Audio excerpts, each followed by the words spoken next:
और आज हम बात कर रहे हैं निपॉन इंडिया म्यूचुअल फंड के आशुतोष भार्गव साहब के साथ। Fund manager, head equity research हैं सर।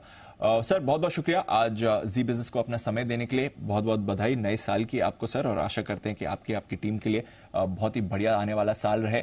पिछले साल तो हमने देखा करीब 10% की गेन मार्केट ने दिखाई है। मिड और स्मॉल कैप्स की तो ऑफकोर्स बढ़िया आउट परफॉर्मेंस रही। अब यहां से अगली दिवाली तक क्या आउटलुक बनता है, जरा ये भी बताइए। धन्यवाद दीपांशु जी, आपको और आपके सभी दर्शकों को नए संवत की बहुत बहुत शुभकामनाएं। जैसा आपने बोला, काफी सारी अनिश्चितताओं के बावजूद पिछले एक साल में बाजार का रिटर्न बहुत अच्छा रहा है, खास करके ब्रॉडर मार्केट। यहां से एक चीज जरूर है कि थोड़ा एक्सपेक्टेशन जो है हमारी थोड़ी कम होनी चाहिए, क्योंकि पिछले 6-7 महीनों में जो रिटर्न बने हैं वो काफी फ्रंट लोडेड रिटर्न्स हैं। तो यहां से बाजार का आउटलुक अगले संवत तक अच्छा है, क्योंकि अर्निंग्स अच्छी बनी हुई हैं। पर इस तरीके का जो रिटर्न हमने अभी देखे हैं 6-7 महीने में, उनको एक्स्ट्रापोलेट करना मेरे हिसाब से उचित नहीं होगा।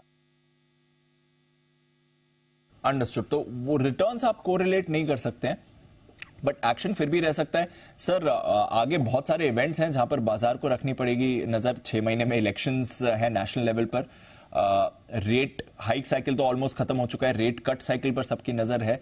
जियोपॉलिटिकल इश्यूज भी आ रहे हैं। कहां पर बाजार ज्यादा फोकस करेगा और हमारे बाजार के लिए क्या कुछ इंपॉर्टेंट है, कैसे हम रिएक्ट कर सकते हैं?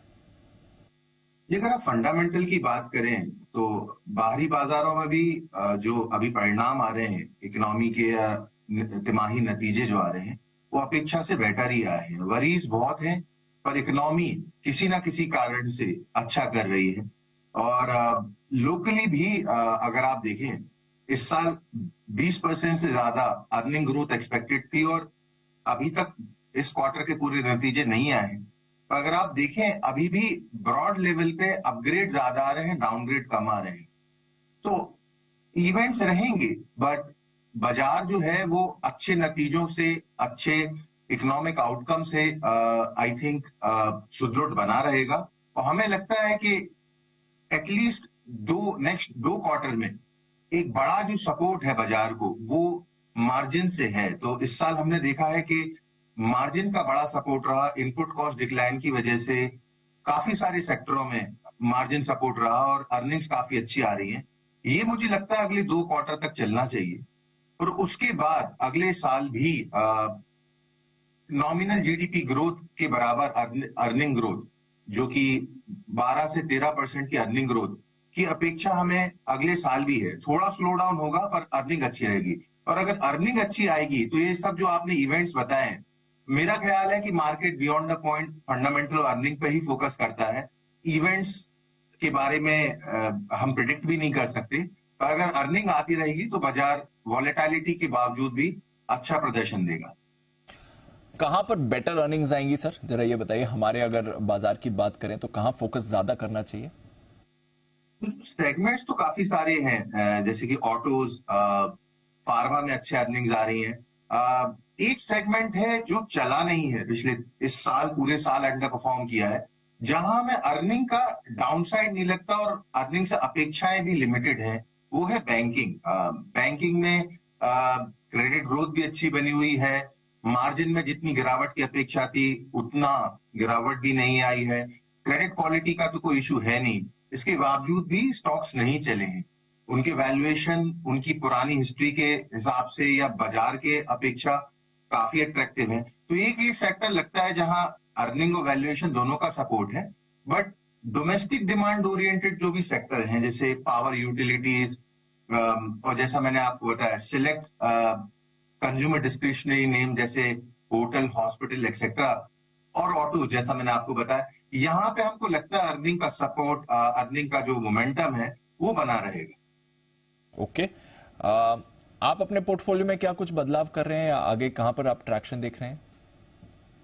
जी, कुछ हद तक जो आपने अनिश्चितताएं की बात की है, और जिस हिसाब से रिलेटिव बेसिस पे आज लार्ज कैप में थोड़ा प्राइस वैल्यू गैप में ज्यादा कंफर्ट है, जहां हमें मौका मिल रहा है हम 2 चीजें कर रहे हैं। पोर्टफोलियो में ओवरऑल लिक्विडिटी इंप्रूव करने की कोशिश कर रहे हैं और थोड़ा सा डिफेंसिवनेस हमने ऐड किया है पिछले कुछ महीनों में। तो कुछ एफएमसीजी में जो हमारा बड़ा अंडरवेट था उसे कट किया है और साथ ही साथ अन्य डिफेंसिव सेगमेंट जैसे कि यूटिलिटीज और फार्मा, इसमें भी हमने अपना ओवरऑल एलोकेशन थोड़ा बढ़ाया है। तो आइडिया यही है कि एक वॉलेटाइल पीरियड में, जैसा कि हम अभी जा रहे हैं, इलेक्शन अनसर्टेनिटी जहां से बढ़ जाती है, ऐसे में पोर्टफोलियो को जितना लिक्विड रख सकें और बैलेंस रखें। मिड एंड स्मॉल कैप ने बहुत अच्छा प्रदर्शन दिया है, पर इंक्रीमेंटली लार्ज कैप पे रुझान बढ़ाने का प्रयास हम अपने पोर्टफोलियोज में कर रहे हैं। Got it sir. तो लार्ज कैप्स पर फोकस ज्यादा इस समय बढ़ रहा है, ये आपके लिए राय आ रही है। सर बहुत बहुत शुक्रिया भार्गव साहब, आज हमें वक्त देने के लिए, नए साल पर टाइम निकालकर जी बिजनेस से बात करने के लिए। Thank you sir. धन्यवाद।